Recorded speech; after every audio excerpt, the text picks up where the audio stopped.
being selected for the National Indigenous football team, the Koalas. So this is my second year participating.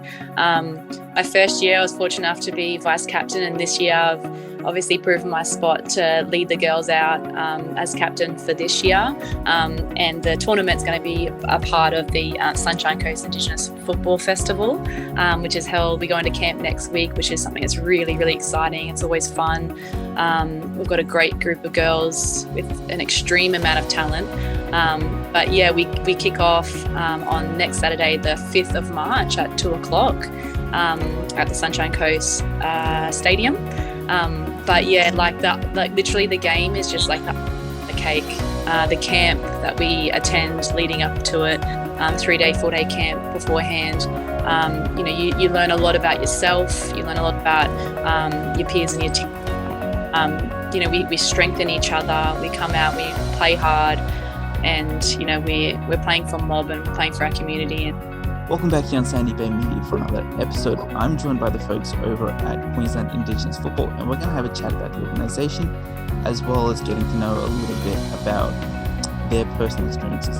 Well, without further ado, let's get an introduction who we've got. Hi, my name is Kirili Phillips. I'm a Gumbaynggirr woman from the Northern Rivers of New South Wales, and I have been given the great privilege to captain the Australian Indigenous Koalas. Hey, I'm Jadine Chisholm. I'm an Ayawara and Aranda woman from Alice Springs Ways. I am on the board of Queensland Indigenous Footballl, and I have also been privileged to be the goalkeeper for the Australian Indigenous Koalas.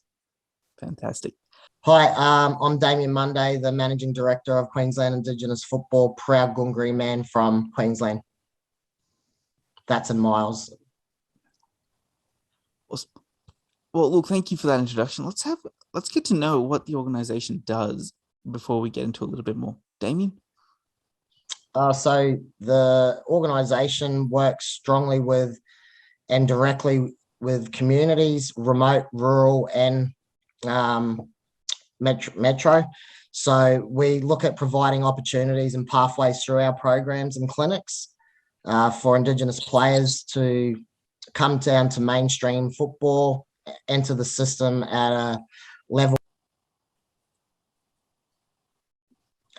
So Queensland Indigenous Footballl organisation works closely with community. We engage with remote, rural and metropolitan communities to provide pathways and opportunities for Indigenous players through talent identification and tournaments, other events that we hold.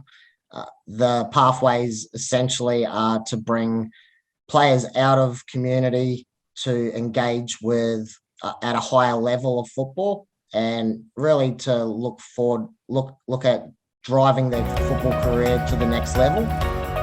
Through that, we do on the park and off the park support, and we just really want to see these players identified and brought into the system that we know that they can achieve their best potential. Fantastic. Kirili, JD, is there anything else?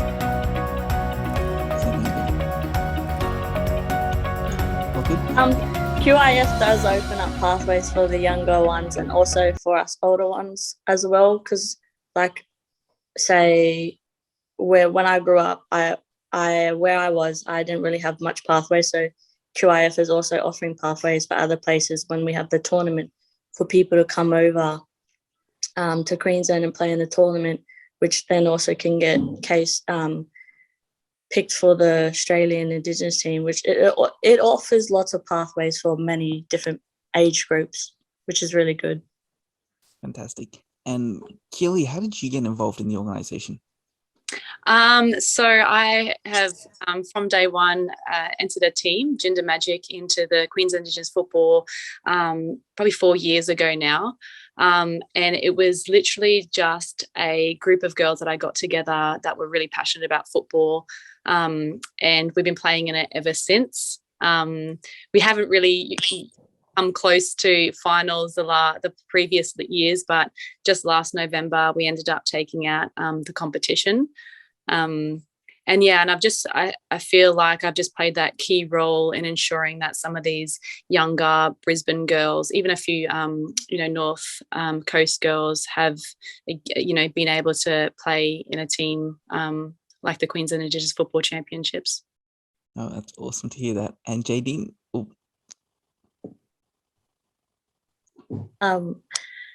how did I get involved? yeah, how did you get involved with it? And also, obviously, we know that you're involved in behind the scenes as well. How did you get involved in that time too? I was originally playing for the Northern Territory team, and then I chose to move over to Queensland to better my soccer career and stuff. And Damien got in touch with me for Queensland Indigenous Football, so I jumped on the board, and I thought it was better here and would be better to play for a team here. So Kiralee also hit me up to come play for Jinder. So I was in that squad that just won the championship. Excellent. And Damien, the conversations we're having over the last couple of weeks, you mentioned that the organisation goes beyond just football. Do you want to tell us a little bit about that?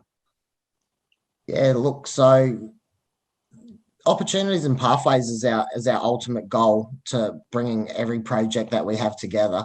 Without a pathway or an opportunity to be created, there's no point holding these events or these clinics. So the main drive behind that is once we talent identification, that process, then we start talking to the players and parents, depending on age. Where do they want their football career to go?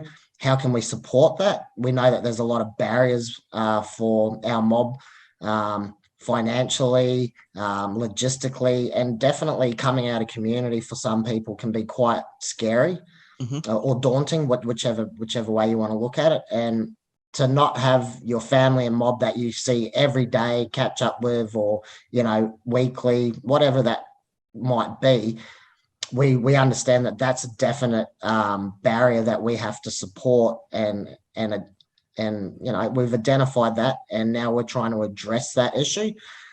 Off the field, look, we want to help support these players. Can they get to training? How can we help them get to training? What are they doing off the park? Are they struggling to find work? So we've just recently partnered up with a couple of employment agencies that have been really effective, quick moving, and I've had a few people that have called me up recently, said, Damo, we're struggling with finding work. We need something a bit more, stable and have a bit more structure in our lives.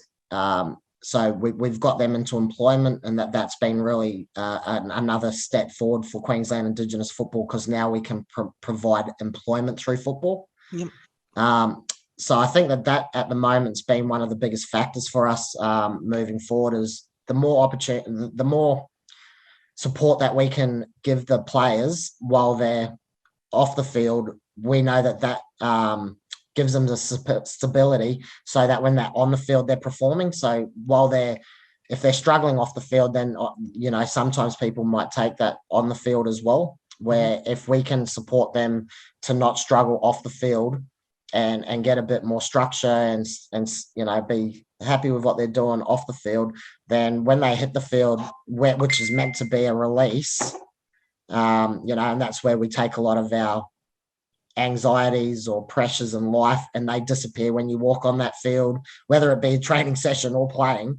That's what we want, to be able to support that and let them grow, show their potential on the field, so they're not look, these guys that they're struggling and this and that. No, they're struggling off the field, and they're bringing that to the field. So while we're trying to support them off the field, that's the plan, to give them more opportunities and a better chance at progressing their football career and achieving their dream as a professional footballer for a lot of these players. That's great, and it's great to hear that, and to have that level of support beyond football. Yep. And Keely and JD, just having a look at your experiences in terms of support that you've received. Is there anything that you sort of want to share about it? Yes, I've been playing for a really long time, and there's been a definite shift in some of my goals now that I'm all the years, and I've become a mother now, I'm just looking at how to really support Queensland Indigenous football in terms of supporting Damien with having girls on my team, or I know they're fiercely dedicated to some of these young girls that are now from Darwin and Cairns, placing them into clubs like Peninsula Power, where I'm at. And I think any girl or boy or man or woman that comes through that pathway, all the rest of us Indigenous players are so supportive of them. I've got one girl that I, pick up from training and drop her off. And, that's my goal now. That's my responsibility to also ensure that these younger players aren't missing out as well. I'm 33 now, but I never have had that kind of opportunity when I was in my young teens or even like early 20s to possibly even think about making football a professional option for myself. But, now that I even have my young kids, it's almost like I have to keep supporting, and it's such an amazing foundation like Queensland Indigenous Football to ensure that our younger ones are just, there is no barriers for them. So we're just so supportive, and it's just a tight-knit community that we support each other in it. No, it's great to hear that. It's just trying to remove as many of those obstacles as possible. Exactly. Yeah. And JD, from your perspective, what sort of support have you received or sort of you've seen? I mean, well, I went to boarding school, so I thought that was a hard challenge moving away from home because I was a big family-orientated person. Mm-hmm. But I pushed through and I kept myself busy with soccer and all my sports and my work, which helped me. And I had my family and my friends supporting me along the way. And from there, I gained a scholarship, which helped me to go to college in America, because if I didn't have the scholarship, I would not have been able to go. So as Damien said, financial is a big thing that also can stop people getting into sports and trying to pursue what they want to do. But as Kiralee said, we're getting older, we have different goals and stuff with soccer, and my goal right now is while I'm still young, try get as far as I can in soccer, so then I can show other Indigenous kids coming up through the ranks they can achieve that goal as well, if they put their mind and head to it and stuff like that. No, that's amazing to hear that. Just being that sort of that role model and showing that these pathways are there for players to pursue. Yeah. And both of these girls are role models, and the support that they give. And the thing that I see that really inspires me to always continue to keep driving this is that there are people out there like Kiralee and Jadine, and I can name a whole heap of others, but they're willing to give back. No, that's the big thing. And just before we wrap up, what's one sort of memory or something that's very fond to you over the last couple of years in football or with Queensland Indigenous football? Damien? There'd be a lot there. Yeah, look, I couldn't really pinpoint one actual moment. We've had so many. The tournaments are always really some of the I guess the fluffy stuff, because we all get together and everyone's having a good time, and we really appreciate getting together as a mob and sharing, yarns and just joking, and it's really lovely to see when all the mobs together out there playing football. Everyone's getting along. Last year's tournament was amazing. Kiralee group, Gender Magic, took out the women's grand final. The celebrations after, everyone was just, it was really a great emotional experience, and we all took something away from that without a doubt, whatever that might have been. For me, I just think that bringing mob together is kind of very important. And that's really probably what I can say is the more that we can create these opportunities, events and pathways, the more we can get mob together through football. And we're using football as a platform to create opportunities, create these pathways, support our Indigenous players that have got talent, that want to achieve a certain goal, and we'll back them every day if they're ready to take that next step. and people like Carol Lee, Jadine, that they give us all the support to help support these players. Well, where an organisation can do so much, but it's the people in the background that don't realise that. Carol Lee's picking up players. She's mentoring them as well as a senior player these days. Jadine, she's moved out of Northern Territory. She's showing those girls like, hey, look, it's achievable. We can get out of Darwin or Northern Territory and successfully integrate into the football system down here in Brisbane, which it's a lot tougher. It's more competitive, but you grow within that. So with Jadine making this move, she's inspired more players to do the same. And that's all it's all about. We just want to show that there's opportunities through football. And if you're willing to take that step, we're here to support.